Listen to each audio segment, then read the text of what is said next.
Bonjour Yves Gégaud. Bonjour. Alors l'intitulé de la conférence que vous donnez est assez vaste. Je cite Afrique, Union européenne, électrification, développement, immigration, lutte contre l'immigration. Alors en quoi est-ce que tous ces thèmes sont liés d'après vous? Au fond, ça rejoint le thème général des dynamiques africaines. Qu'est-ce que l'Afrique aujourd'hui? Qu'est-ce qu'elle va devenir dans les 30 prochaines années? Qu'est-ce que ça va avoir comme conséquences? Parmi les conséquences, la question migratoire, elle est très importante. Il y a déjà aujourd'hui 30 millions de migrants au sein de l'Afrique, à peu près la moitié qui veulent aller à l'extérieur et la moitié à l'intérieur de l'Afrique. Donc c'est un vrai phénomène poussé par la démographie, bien sûr. Et puis, il y a des enjeux d'aménagement. Moi, je suis vice-président de la fondation Borloo pour l'électrification de l'Afrique. C'est un enjeu majeur. Il y a aujourd'hui 20% seulement des Africains qui accèdent à l'énergie. Donc, on voit bien que là, il y a un problème tout à fait considérable. Et la conférence que je vais donner ou l'intervention que je vais faire, elle sera destinée, je l'espère, à éclairer un peu sur à la fois les conséquences pour l'Europe, mais aussi les opportunités que ces mouvements vont créer dans l'avenir qui vient et pour la génération qui est la vôtre. Alors justement, par rapport à l'électrification, vous avez déjà déclaré, je cite, l'énergie est le préalable de tout. Comment est-ce qu'on fait comprendre ça à des gens qui vivent des guerres, des famines, des maladies, et donc ont sans doute l'impression d'avoir des problèmes bien plus importants que l'accès à l'électricité? Je crois qu'au contraire, le plus difficile, c'est de le faire comprendre à l'extérieur. C'est d'aller mobiliser les moyens internationaux, quelques fonds publics pour accélérer le processus d'électrification. Parce que les Africains eux-mêmes, ceux qui sont privés d'énergie, voient bien quelle est la panne de civilisation que ça implique. Quand vous n'avez pas l'énergie, vous n'accédez pas à la lumière, vous n'accédez pas évidemment à la santé, vous avez du mal à accéder à l'eau. Enfin, on voit bien combien l'énergie est indispensable dans notre société, combien, ne serait-ce que la question des portables, les Africains sont jeunes. 50% des Africains ont moins de 25 ans. Ils sont nés avec la génération Internet et la génération des portables. Si vous n'avez pas l'électricité, vous ne pouvez pas recharger votre portable. Eh bien, on voit bien là combien la demande est très forte en Afrique, combien les Africains considéraient que c'est une priorité et combien, au fond, c'est peut-être le regard extérieur qu'il faut changer pour dire c'est la priorité absolue pour permettre à l'Afrique de trouver son équilibre. Alors justement, en parlant du regard extérieur, c'est des thèmes qui ne sont pas vraiment prioritaires pour les gouvernements européens. Est-ce que le fait, comme vous, d'avoir une double casquette, responsable politique et dirigeant d'une fondation, ça vous permet d'avoir plus de poids lorsque vous tentez de les mettre en avant? Je crois que, au-delà de l'engagement politique, la politique, c'est voir le monde qui vient et c'est essayer de s'y préparer. Moi, je suis persuadé que si l'Europe s'allie à l'Afrique, si ces deux continents se parlent, s'ils font ensemble ce que j'appelle moi de la co-croissance, si les entreprises se rapprochent, si les hommes se rapprochent, si les modèles économiques, fiscaux, démocratiques se rapprochent, nous serons le centre du XXIe siècle. Et qu'il y a donc dans cette perspective de l'Europe plus l'Afrique, du développement équilibré de l'Afrique, il y a un enjeu d'avenir pour nous les Européens, il y a un enjeu de croissance pour nous les Européens, il y a un enjeu sur l'emploi chez nous les Européens. Aujourd'hui, l'Afrique globale, c'est 5% de croissance.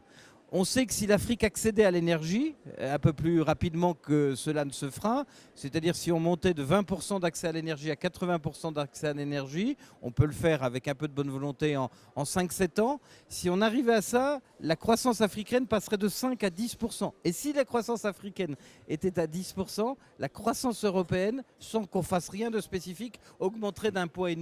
Quand on sait ce qu'est le combat pour la croissance, donc pour l'emploi, on voit bien qu'il y a un enjeu pour nous aussi dans ce combat. Et là, on voit que vous donnez des objectifs de passer de 20 à 80% en 5 à 7 ans.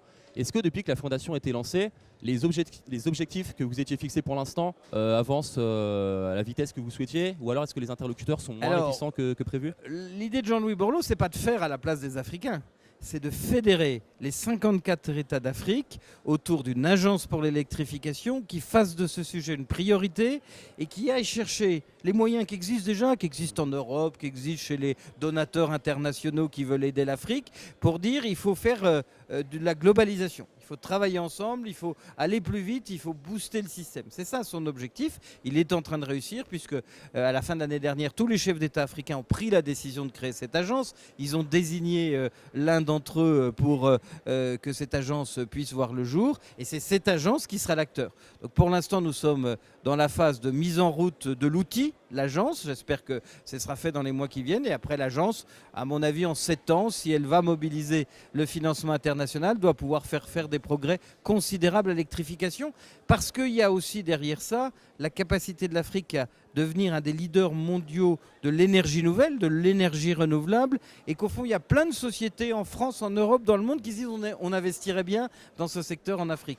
Il faut simplement que les conditions économiques soient réunies. Donc on pense que ça peut aller vite, et je crois que la science ou la vision de Jean-Louis Borloo, c'est de dire on ne va pas faire à la place des Africains, on va les aider à mieux s'organiser pour réaliser plus vite ce qu'ils réalisent aujourd'hui lentement. Et justement, Jean-Louis Borloo, qui aujourd'hui ne fait plus de politique et qui se consacre exclusivement à cette fondation, est-ce que vous n'avez pas peur qu'on puisse vous le reprocher, de faire de la politique, soit de mélanger les genres, soit de ne pas avoir les mains totalement libres pour agir? Je crois qu'on fait de la politique en s'occupant de l'intérêt général. Alors il y a la politique politicienne, il y a les candidatures aux élections. Je ne suis pas candidat aux élections présidentielles, donc tout va bien de ce point de vue-là. Je pense qu'on peut agir pour l'intérêt général par la voie des institutions. C'est ce que font les parlementaires et ceux qui sont engagés en politique, ou par des voies plus privées. C'est ce que fait Jean-Louis Borloo avec sa fondation. Mais au fond, on va tous dans le même sens, c'est celui de l'intérêt général. Donc moi, je rassure ceux qui pourraient être inquiets. Je ne mets pas de l'UDI dans mon combat pour l'énergie en Afrique. J'y mets la capacité que je peux avoir d'expliquer, d'en être le pédagogue, de mobiliser un peu les opinions sur ce sujet. Et je crois que ça, c'est faire de la politique au sens noble du terme. Et lorsqu'on vient comme ça en parler à des jeunes et des étudiants, est-ce qu'on est là plus pour présenter un projet, ou alors pour proposer, ou alors même pour mobiliser, pour leur donner envie, eux également, de s'engager avec vous? Je crois qu'on est là pour d'abord faire la pédagogie du monde qui change. Et ce festival, ce formidable festival de géopolitique de GEM, il fait la pédagogie du monde qui change. Si on ne comprend pas le monde qui change et qui change vite, on n'a pas de capacité à s'y adapter.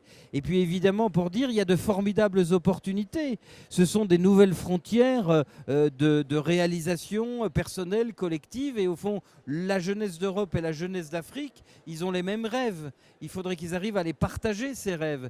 Et il faudrait qu'ils arrivent à montrer qu'on peut écrire l'histoire du XXIe siècle, non pas en Asie, comme ça semble être le cas aujourd'hui, si on en juge par la puissance économique de l'Asie, mais on peut écrire l'histoire du XXIe siècle entre l'Afrique et l'Europe, entre deux continents qui partagent des valeurs, qui partagent une histoire, qui partagent des langues, parce qu'entre l'anglais, le français, le portugais, il y a vraiment un partage linguistique, et on peut le faire. Et on peut le faire face à des pays comme les Chinois qui ont mis la main sur l'Afrique. Je ne dis pas ça forcément négativement, mais qui sont très présents, alors qu'au fond, ils n'ont pas de lien culturel spécifique ni de lien géographique. Donc il y a un enjeu d'avenir, il y a un enjeu de génération, et l'Afrique sera le continent du XXIe siècle, et il faut que la génération du XXIe siècle, elle s'empare de ce sujet. Et je reviens juste rapidement sur le terme que vous venez d'utiliser, la Chine a mis la main sur l'Afrique.